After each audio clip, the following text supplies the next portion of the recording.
రాజన్న సిరిసిల్ల జిల్లా ఆర్యవైశ్య సంఘం ఎన్నికల్లో పోటీ చేస్తున్న అభ్యర్థులు ప్రచారంలో నిమగ్నమయ్యారు. ఇందులో భాగంగా వేములవాడ పట్టణ ఆర్యవైశ్య సంఘం అధ్యక్ష ఎన్నికల్లో పోటీ చేస్తున్న ఎర్ర శ్రీనివాస్ ఉదయం రాత్రి అని తేడా లేకుండా ప్రచారంలో ముందుకు దూసుకెళ్తున్నారు.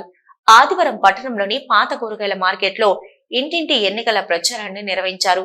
ఈ సందర్భంగా వారు మాట్లాడుతూ ప్రచారంలో ఆర్యవైశ్య సంఘం సభ్యుల నుంచి విశేష స్పందన వస్తుందని, ఇది ఇలాగే కొనసాగి 13వ తేదీ నాడు జరిగే ఎన్నికలలో తమ అమూల్యమైన ఓటు వేసి భారీ మెజార్టీతో గెలిపించాలని కోరారు. అలాగే ఆర్యవైశ్య కుటుంబాలకు ఏదైనా ఆపద వస్తే ముందుండి సహాయం అందిస్తానని తెలిపారు. ఈ ప్రచార కార్యక్రమంలో ఆర్యవైశ్య సంఘ సభ్యులు, మహిళలు పాల్గొన్నారు.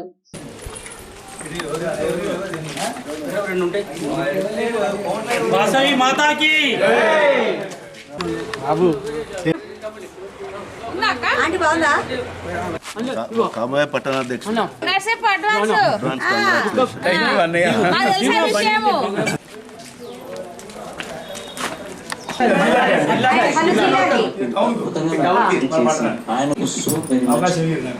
ఆయన పాటలతో ఖచ్చితంగా దౌర్జన్యంగా పని చేయించుకుంటాం. వేసుడే చేసుకుడే అంతే. వాసవి మాతాకి వాసవి మాతాకి గెలిపిద్దాం గెలిపిద్దాం గెలిపిద్దాం గెలిపిద్దాం ఎర్రసీనన్న నాయకత్వం ఎర్రసీనన్న అధ్యక్షులు నిలవడానికి ఎర్రం సీనా నిలబడుతుండు. మా అందరం సపోర్ట్గా ఊరు మొత్తం కూడా సపోర్ట్ ఇస్తున్నాము. అదేవిధంగా మా సీనన్న మా వాడకట్టు కార్యక్రమం ఎన్నో చేసిండు. అదేవిధంగా వాసవి క్లబ్ ఆధ్వర్యంలో పింఛని కార్యక్రమాలు ఇచ్చిండు. అనాథాలకు లేని వాళ్ళకు కూడా కిరాణా సామాన్ కూడా ఇప్పడం జరిగింది. ఆ విధంగా అన్ని కార్యక్రమాలు చేయడం జరిగింది. ఇదే విధంగా కాకుండా వేములవాడలో ఇల్లు లేని వాళ్ళకు చనిపోతే ఎవరు అనియడం లేదు. ఆ ఇల్లు లేని వాళ్ళ కోసం 15 రోజులు ఉండడానికి ఒక గుంట జాగా తీసుకొని వాళ్ళకు ఉండడానికి ఒక రూమ్ 2 రూమ్లు వేయించి 15 రోజులు ఉండడానికి మేము ఖచ్చితంగా కార్యక్రమము చేస్తామని మనవి చేస్తున్నాం. ఇలాంటి కార్యక్రమము ఎవరు చేయని కార్యక్రమము మేము చేసి చూపెడుతున్నామని ఈ గంటాపదంగా చెప్తున్నాం. ఆ విధంగా అందరు సీనాన్ని గెలిపించి ఒక మంచి నాయకుడిని ఎన్నుకోవాలని నేను మనస్ఫూర్తిగా కోరుకుంటున్నాను. ఈరోజు ఎర్ర సీనన్న గారి ఆధ్వర్యంలో అన్న పట్టణ సంఘానికి పోటీ చేస్తున్నాడు, అధ్యక్షునిగా పోటీ చేస్తున్నారు. దానికి మహిళలు మరియు మా తరపున ఊరు మొత్తం కూడా పట్టణ ప్రజలందరూ కూడా ఆర్యవైశ్యులందరూ కూడా సహకారం అందించి అన్న గెలుపుకు సహాయ సహకారాలు అందిస్తున్నారు. తప్పకుండా అన్న పట్టణ అధ్యక్షుడిగా కాబోయే పట్టణ ఎలక్షన్లో అన్న గెలుపొంది మా అందరికి కూడా సహాయ సహకారాలు అందిస్తారని మనస్ఫూర్తిగా కోరుకుంటున్నాను.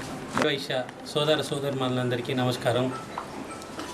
రేపు రాబోయే 13వ తారీఖు ఎలక్షన్లో భాగంగా మన పట్టణ అధ్యక్ష స్థానానికి పోటీ చేయించున్న మన ఎర్రసీనన్న తరఫున మేమందరం కలిసి ప్రచారానికి వచ్చినాము. మనకు ఎర్రసీనన్న ఏదైతే పాంప్లెంట్లో ప్రచురించినాడో అవన్నీ అమలు చేసేందుకు కృషి చేస్తాడు. కావున మీరందరూ తమ అమూల్యమైన ఓటు 13వ తేదీన వాసవి నిత్యాన్న సత్రంలో జరగబోయే ఎలక్షన్లో తప్పకుండా ఓటు వేసి అత్యధిక మెజార్టీతో గెలిపేయగలని కోరుచున్నాము. పట్టణ వైశ్యులకు సోదరులకు దసరా బతుకమ్మ పండుగ శుభాకాంక్షలు ముందస్తుగా జరగబోయే వైశ్య సంఘం ఎలక్షన్లో నేను పోటీ చేస్తున్నాను. మీ అందరికీ పరిచయమే. నేను వాసవి సంఘం తరఫున ఎన్నో సేవలు చేసిన. ముఖ్యం ఏంటంటే బాధ ఏంటంటే ఆర్యవైశ్య కుటుంబాలకు ఇల్లు లేని కుటుంబాలకు ఎందరో ఉన్నారు. ఇల్లు లేని వారు, వారికి చనిపోతే వసతి లేదు ఇక్కడ. దాన్ని దృష్టిలో పెట్టుకొని నేను గెలిచిన 3 నెలలల్లా భూమి పూజ చేసి ఏడాది లోపలల్లా బిల్డింగ్ కంప్లీట్ చేసి ఇల్లు చనిపోతే రూమ్ లేక 15 రోజుల వసతి కల్పించడానికి బిల్డింగ్ ఖచ్చితంగా ఏర్పాటు చేస్తానని హామీ ఇస్తున్నాను. నన్ను అత్యధిక మెజార్టీతో గెలిపించాలని మీకు కోరుతున్నాను.